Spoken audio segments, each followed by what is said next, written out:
वृद्ध जो लोग हैं उनकी समस्याएं अलग अलग हैं। बचपन में तो पढ़ाई आ गई ना। जी बिल्कुल। पढ़ाई में समस्या जैसे एडमिशन की दिक्कत हुई कि किसी बच्चे का एडमिशन नहीं हो रहा है, या आपने देखा होगा कि आजकल 9th या उसके बाद उनको स्कूल से बाहर कर दिया जाता है, उनको नए स्कूल में एडमिशन नहीं हो पाती है। उस सिनेरियो में भी हम उनकी मदद करते हैं कि भाई उनका एडमिशन स्कूल में हो पाए। वो तो डीडी ऑफिस यानी डिप्टी डायरेक्टर ऑफ एजुकेशन के ऑफिस में जी। नियम बने हुए हैं कि जो जहाँ क्षेत्र विशेष में रहता है जी। उसके इतने किलोमीटर में उसका हाँ जी, एडमिशन हाँ जी, कंपलसरी हो जाएगा। जी जी। लेकिन कई बार जानकारी का अभाव होता है और बहुत सी कोई अन्य समस्याएं भी आ जाती हैं जिसके वजह से नहीं हो पाता है, तो हम पूरी प्रयास करते हैं कि अगर वो हमारे पास आ रहे हैं तो हम उनकी प्रॉब्लम सॉल्व कर पाएँ। पढ़ाई तो हो गई, पढ़ाई के बाद जी। में बच्चियों को नौकरी भी चाहिए होती है, तो जी, रोजगार की भी बिल्कुल, समस्याएं हैं। बिल्कुल। अगर आप ये देखें कि जो प्राइवेट स्कूल के बच्चे हैं तो वो थोड़े नॉलेजेबल ज़्यादा होते हैं, मैं मानती हूँ ऐसा। और अगर सरकारी स्कूल के बच्चे देखे जाएँ तो मैं ये नहीं कहूँगी कि वो किसी तरीके से कमतर हैं, लेकिन कई बार ऐसा होता है कि उनको जानकारी का अभाव हो जाता है कि क्योंकि सबके पास आजकल कोई ये तो है नहीं कि सबके पास स्मार्टफ़ोन हो या गूगल करके आप जानकारी हासिल कर पाएँ। तो अगर कोई बच्चा हमारे पास आता है तो हम उसको उसकी जानकारी भी एनजीओ के द्वारा या हमारी पंचायत के द्वारा या हमारे द्वारा जो भी संभव प्रयास होता है वो हम ज़रूर करते हैं। दोस्तों, समस्या समाज में एक बहुत बड़ी है। आज की तारीख में हर कोई व्यक्ति वो ये चाहता है कि उसके बच्चे की सरकारी जॉब लग जाए, लेकिन क्या ये संभव है कि हर किसी को सरकारी जॉब मिल पाए? तो ऐसे में जयश्री जलथोलिया जी को किस किस तरह की समस्याओं को झेलना पड़ता है, नौकरी के बारे में, रोजगार के बारे में पूछते हैं जयश्री जी से। आप देख सकते हैं कि सरकारी नौकरियां आजकल बहुत कम हो गई हैं। सब बच्चे इतने इंटेलिजेंट भी नहीं होते क्योंकि सबका बौद्धिक स्तर अलग अलग होता है। कोई कंपटीशन का जो पेपर है वो पास कर पाता है, कोई नहीं कर पाता है। तो अगर बौद्धिक स्तर के हिसाब से निजी कंपनियों में भी नौकरी बहुत अच्छी होती हैं, तो अगर थोड़ा सा प्रयास और थोड़ी सी गाइडेंस उन्हें दी जाए तो वो वहाँ पर भी अच्छा अपना बेहतर जीवन बना पाते हैं।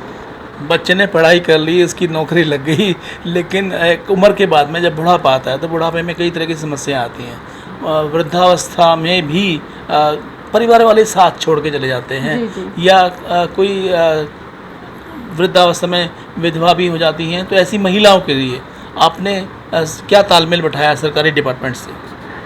सबसे पहले तो मैं ये कहूँगी कि अगर जब नौकरी आपने पूरे बचपन से लेकर अब आपने शुरू की है तो नौकरी भी हो गई, उसके बाद शादी पर आते हैं तो शादी के बाद भी जीवन बहुत तरीके से बदल जाता है। तो कई बार होता है कि एडजस्टमेंट में बहुत प्रॉब्लम्स आती हैं क्योंकि जो हमारे घर में जो बुज़ुर्ग हैं उनकी सोच एक अलग तरीके से काम करती है और आज की जो युवा पीढ़ी है उनकी सोच एक अलग तरीके से काम करती है।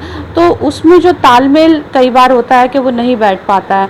तो बहुत सी बच्चे और बच्चियां आते हैं जिनका तालमेल नहीं बैठ पाता, चाहे वो पंचायत के थ्रू आएँ, चाहे वो डायरेक्ट आएँ। तो उनकी समस्याओं का समाधान भी हम हमेशा करते हैं कि प्रयास रहता है कि वो जुड़े रहें, क्योंकि तलाक लेना तो बहुत आसान बात हो जाती है, लेकिन जब एक वैवाहिक जीवन जीना होता है तो उसके लिए बहुत संयम और धैर्य की ज़रूरत रहती है, क्योंकि अलग अलग सोच होती है, अलग अलग परिवेश से वो आए हुए होते हैं। तो उनके बीच में तालमेल, क्योंकि बुज़ुर्गों को भी थोड़ा सोचना पड़ेगा और युवा पीढ़ी को भी थोड़ा सोचना पड़ेगा कि हम कैसे तालमेल बिठा पाएँ, तो हम उसकी गाइडेंस भी ज़रूर देते हैं। दोस्तों, आपने देखा होगा, एक कहावत भी है, सच भी है कि दिए तले अंधेरा। जयश्री जैसी जो महिलाएं हैं जो समाज को सशक्त करती है, मजबूत करती हैं और अपना जीवन न्यौछावर करती हैं अपने समाज को एक मजबूती की तरफ बढ़ाने के लिए, ऐसी महिलाओं के भी तो अपने कुछ ख्वाब होते, कुछ सपने होते हैं और उसके लिए वो किसकी शरण में जाती हैं और उनके सपने वास्तव में हैं क्या, जानते हैं जयश्री जी से? आपके सपने क्या हैं जयश्री जी? आपने सबकी बातें कर दी, लेकिन आपके मन की बातें, आपके दिल की बात वो जनता जानना चाहती है।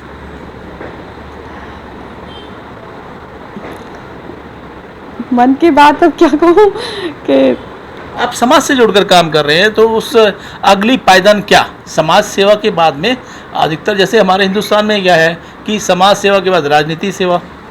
देखिए, समाज सेवा एक अलग चीज़ है। आप अगर समाज सेवा में आगे बढ़ना चाहते हैं, क्योंकि जब इंसान समाज सेवा करता है तो बहुत लिमिटेड सा, क्योंकि देखो उनके पास कोई बहुत ज़्यादा पैसे नहीं होता। कई बार आपको खुद से भी मदद करनी पड़ती है, और कई बार होता है कि आप संभव नहीं कर पाते हैं। और कुछ चीज़ें होती हैं कि जो प्रशासनिक होती हैं या पुलिस से जुड़ी हुई होती हैं।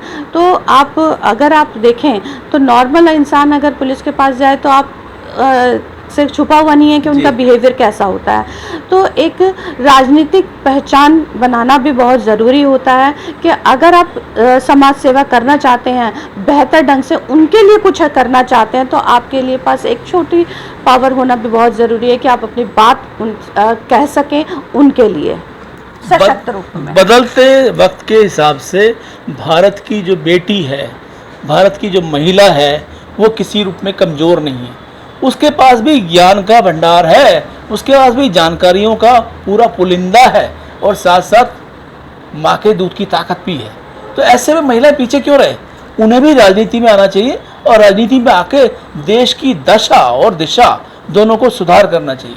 आपको क्या लगता है कि जयश्री जो सोचती हैं वो सही सोचती हैं? और जयश्री से पूछते हैं कि वो क्या, अब जो आने वाला चुनाव है, दिल्ली में विधानसभा के चुनाव होने की तैयारी हो रही है, ऐसे में क्या वो सोचती है कि उन्हें चुनाव में आना चाहिए?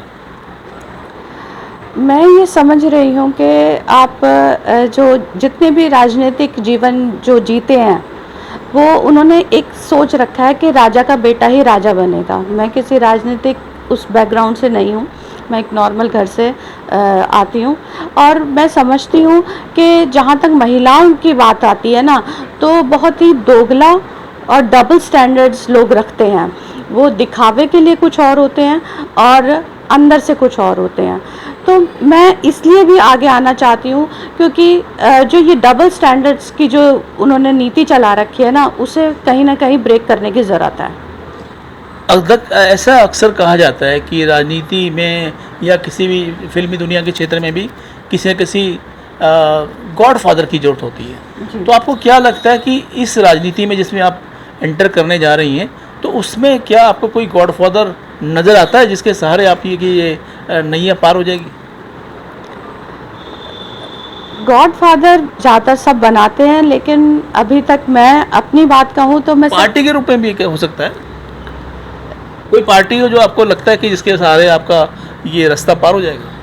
देखिए, मैं ये मानती हूँ कि जैसे आप जानते हैं कि मैंने चुनाव लड़ा है, तो अरविंद जी जो हैं बहुत ही बेहतरीन काम करते हैं, और क्षेत्र में समाज सेविका के रूप में मैं अपने आप को देखती हूँ। तो मुझे लगता है कि वो एक बेहतर चयन करते हैं।